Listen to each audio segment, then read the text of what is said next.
1,50,000 మంది భక్తులు కోటప్పకొండ త్రికోటేశ్వర స్వామి దర్శనానికి వస్తారన్న అంచనాతో కట్టుదిట్టమైన ఏర్పాట్లు చేశామని పల్నాడు జిల్లా కలెక్టర్ కృతికా శుక్లా అన్నారు. ప్రభుత్వ సూచనల మేరకు ప్రతి భక్తుడికి ఉచితంగా లడ్డూ ప్రసాదంగా ఇస్తున్నట్లు చెప్పారు. 2,500 మంది పోలీసులు, 100 సీసీ కెమెరాలు, 30 డ్రోన్లతో నిరంతరం భక్తుల భద్రతను పర్యవేక్షిస్తున్నామంటున్న కలెక్టర్ కృతికా శుక్లాతో మా ప్రతినిధి వీరాంజనేయులు ముఖాముఖి. పల్నాడు జిల్లాలోని ప్రముఖ పుణ్యక్షేత్రం కోటప్పకొండలో కలెక్టర్ కృతికా శుక్లా గారు ఇక్కడ ఏర్పాట్లన్నీ కూడా పర్యవేక్షిస్తున్నారు. దాదాపు లక్షలాది మంది వచ్చే జనానికి అనుగుణంగా అన్ని ఏర్పాట్లు చేశామని చెప్పి కూడా కలెక్టర్ గారు చెప్తున్నారు. మేడం గారు చెప్పండి, శివరాత్రి వేడుకలకు లక్షలాది మంది తరలి వచ్చే అవకాశం ఉంది కోటప్పకొండకి, ఏర్పాట్లు ఎలా ఉన్నాయి ఏంటి? మహాశివరాత్రి సందర్భంగా శ్రీ త్రికోటేశ్వర స్వామి టెంపుల్లో అన్ని అరేంజ్మెంట్స్ ఇప్పటికీ పూర్తి చేయడం జరిగింది. 1.5 lakh భక్తులు వస్తారు ఎక్స్పెక్ట్ చేస్తున్నాము. దానికి తగ్గట్టుగా అరేంజ్మెంట్స్ అన్ని చేయడం జరిగింది. భక్తులకి క్యూ లైన్స్, వాళ్ళ కోసం షటల్ బస్సెస్, కింద ఘాట్ రోడ్ నుంచి పైకి తీసుకురావడానికి 120 షటల్ బస్సెస్ పెట్టడం జరిగింది. దాంతోపాటు drinking water, butter milks, mobile toilet, sanitation అంతా ఏర్పాటు చేయడం జరిగింది. ఒక లడ్డు ఉచిత ప్రసాదంగా కూడా ఇవ్వడం జరుగుతుంది.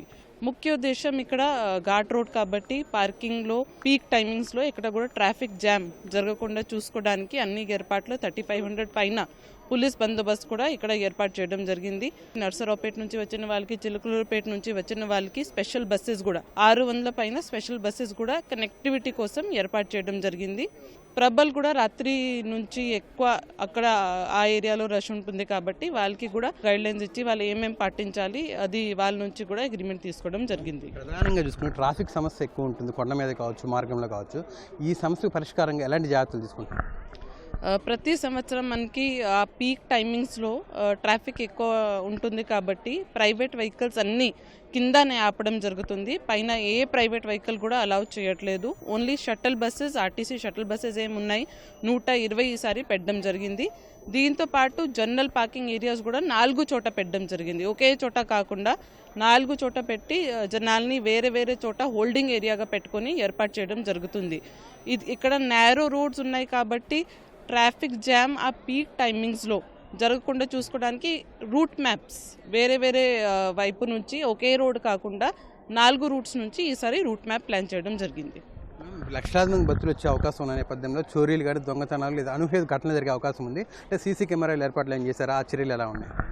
సో ఈసారి కొండపైన 100 పైన సీసీ కెమెరాస్ ఏర్పాటు చేయడం జరిగింది. దానికి కంట్రోల్ రూమ్ కూడా ఫీడ్ అన్నీ ఒకే చోట వచ్చేటట్టుగా పోలీస్ సూపర్విజన్లో కంట్రోల్ రూమ్ కూడా ఏర్పాటు చేయడం జరిగింది. అదే రకంగా కింద కూడా పార్కింగ్ ఏరియాస్లో వెహికల్స్ ఉంటాయి కాబట్టి అక్కడ కూడా అదే రకంగా సీసీటీవీ కెమెరాస్ ఏర్పాటు చేయడం జరిగింది. దాంతోపాటు డ్రోన్ ఫుటేజ్ కూడా ఎక్కువ మన ఘాట్ రోడ్ ఏరియాలో లేదా రూట్స్లో, కింద ఉన్న రూట్స్లో ఎక్కువ స్ట్రెచ్ ఉంటాయి కాబట్టి డ్రోన్ ఫుటేజ్ కూడా పెట్టడం జరిగింది. ఈవినింగ్ నుంచి లేట్ నైట్ వరకు ఎక్కువ మంది ఉంటారు కాబట్టి 10 లక్షల కింద ఎక్స్పెక్ట్ చేస్తున్నాం.